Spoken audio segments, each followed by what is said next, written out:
Assalamualaikum warahmatullahi wabarakatuh. Perkenalkan, saya Didi Rahmansyah dengan NIM 2005 11 26 45, mahasiswa bimbingan dan konseling Universitas Riau. Di sini saya sebagai konseli. Saya Lafisa Suci Haryani dengan NIM 2005 113043 sebagai konselor.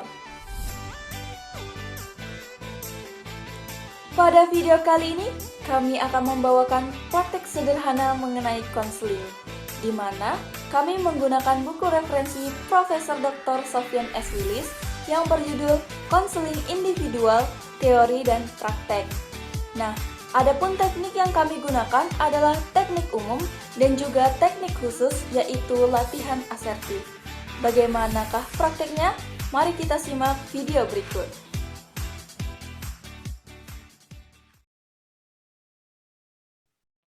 Assalamualaikum Bu. Waalaikumsalam. Apa kabarnya Bu? Alhamdulillah, Ibu baik. Alhamdulillah. Jadi seperti ini Bu. Kedatangan saya di sini, saya ingin sekali konseling dengan Ibu terkait hal-hal dan masalah-masalah yang akhir-akhir ini saya hadapi Bu. Baik. Sebelum itu, bagaimana kabarnya hari ini? Alhamdulillah baik juga Bu, sehat juga. Alhamdulillah. Sebelum mulai konseling, Ibu data terlebih dahulu ya. Bisa sebutkan nama lengkap kamu dan juga kamu dari kelas berapa?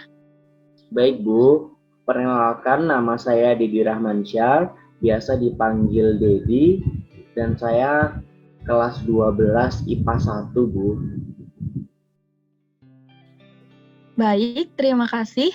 Nah, jadi pada konseling ini, Ibu akan katakan di awal bahwa konseling ini memiliki asas kerahasiaan. Jadi, rahasia Dedi akan tetap terjaga selama Dedi tidak ingin rahasia Dedi dipublikasikan.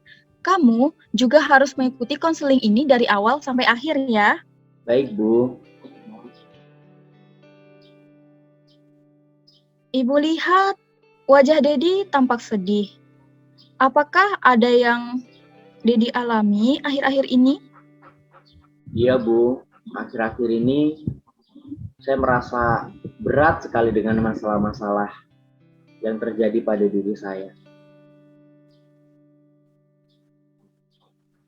Bisakah Dedi jelaskan kepada Ibu masalah apa yang Dedi hadapi? Jadi begini Bu, saya dulu itu merupakan siswa yang bisa dikatakan semangat. Kemudian saya juga sering mendapatkan nilai yang tinggi, apresiasi dari para guru. Dengan hal-hal yang sudah saya lakukan, saya kerjakan, termasuk saya juga merupakan siswa yang berprestasi, katakanlah seperti itu. Tapi akhir-akhir ini, bahkan menginjak saya mau lulus, nggak tahu kenapa kesemangatan saya itu menurun. Kemudian prestasi saya belajar juga menurun, sehingga sangat drastis sekali turunnya. Ibu memahami perasaan Dedi. Pasti Dedi merasa tertekan karena prestasi belajar Dedi yang menurun. Kira-kira, apakah Dedi ada masalah lain yang membuat Dedi tidak fokus belajar? Hal-hal yang membuat saya tidak fokus belajar, kemudian prestasi saya menurun, itu sebenarnya bukan dari diri saya Bu, tetapi karena kurang support dari kedua orang tua saya, dari bapak dan ibu saya.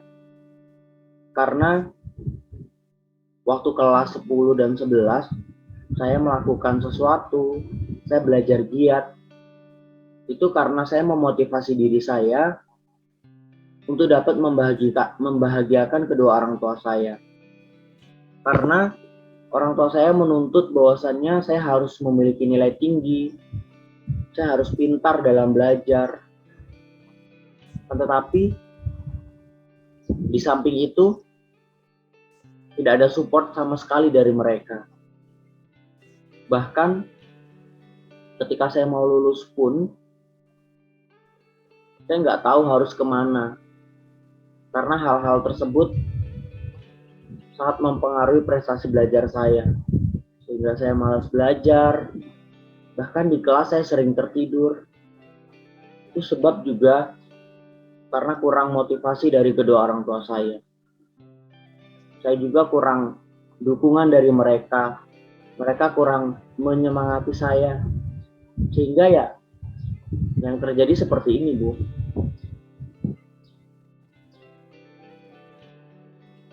Pasti berat sekali ya ketika kegiatan kita tidak pernah diperhatikan oleh orang tua kita.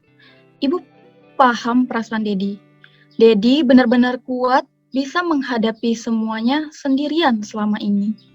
Berarti alasan Dedi tidak bisa fokus belajar karena kurangnya dukungan dari orang tua Dedi. Benarkah begitu? Benar, Bu. Selama ini saya cukup berat dalam menghadapinya. Apakah Dedi sebelumnya sudah mengatakan hal ini pada orang tua Dedi? Belum, Bu. Mengapa Dedi tidak bilang apa yang Dedi rasakan kepada orang tua Dedi? Gak tahu kenapa, Bu. Saya takut untuk mengucapkan hal tersebut.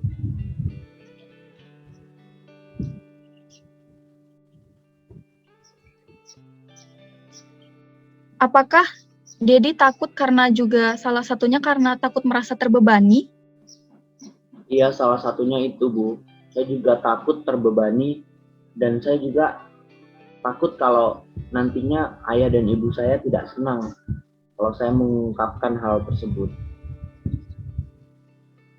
Niat Dedi memang baik agar orang tua Dedi tidak merasa terbebani. Namun, Dedi akan merasa lebih tertekan dengan hal ini. Dan orang tua Dedi pasti sedih melihat Dedi yang sebenarnya. Sekarang, coba bayangkan orang yang ada di depan Dedi ini adalah orang tua Dedi. Apakah kira-kira yang ingin Dedi sampaikan? Bu, Pak, aku sudah mau lulus. Tapi akhir-akhir ini nilai saya anjlok. Saya kurang sekali motivasi dari Bapak dan Ibu. Saya ingin sekali Bapak dan Ibu mensupport hal-hal dalam pendidikan saya. Menyemangati saya dalam belajar. Dan hal-hal lain yang menyangkut tentang pendidikan saya.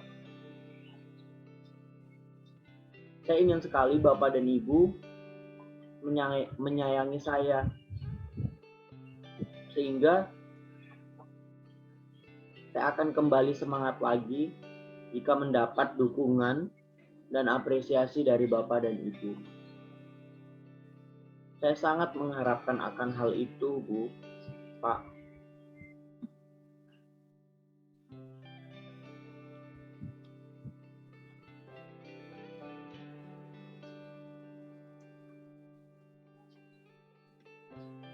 Nah, bagaimana perasaan Dedi sekarang? Saya merasa agak lebih ringan, Bu, dengan saya mengungkapkan hal-hal tersebut, walaupun hanya perumpamaan saja. Nah, apakah setelah sesi konseling ini, Dedi bisa mengatakan apa yang Dedi rasakan tadi kepada orang tua Dedi? Nggak tahu juga, Bu. Soalnya saya masih diselimuti dengan rasa-rasa takut dan saya belum punya keberanian untuk mengungkapkan hal itu. Sekarang, coba lihat Ibu. Keberanian memang sangat diperlukan jika Dedi ingin mengungkapkan sesuatu. Ibu yakin Dedi pasti bisa melakukannya. Buktinya, Dedi mengungkapkan perasaan Dedi tadi di depan ibu yang Dedi anggap orang tua Dedi. Sebelum terlambat, lebih baik Dedi mengungkapkan perasaan Dedi kepada orang tua Dedi. Dengan begitu, mereka akan tahu apa yang Dedi rasakan. Dedi pasti bisa. Baik, Bu. Baik, untuk masalah kali ini mengenai prestasi belajar Dedi yang turun disebabkan oleh Dedi yang tidak dapat dukungan keluarga dan tidak berani mengungkapkan perasaan Dedi tadi. Nah, Ibu berharap untuk kedepannya Dedi bisa lebih berani lagi untuk mengungkapkan perasaan Dedi baik kepada orang tua Dedi ataupun orang-orang di sekitar Dedi agar mereka tidak salah paham dan memahami perasaan Dedi. Baik, Bu. Nah, baik. Kalau begitu, silakan persiapkan diri Dedi sebelum menghadapi orang tua Dedi. Ibu harap sesi konseling ini dapat membantu menyelesaikan masalah Dedi. Ya, Bu. Nah, baiklah. Karena sekarang titik masalah telah ditemukan dan diselesaikan, maka Ibu akan akhiri sesi konseling ini.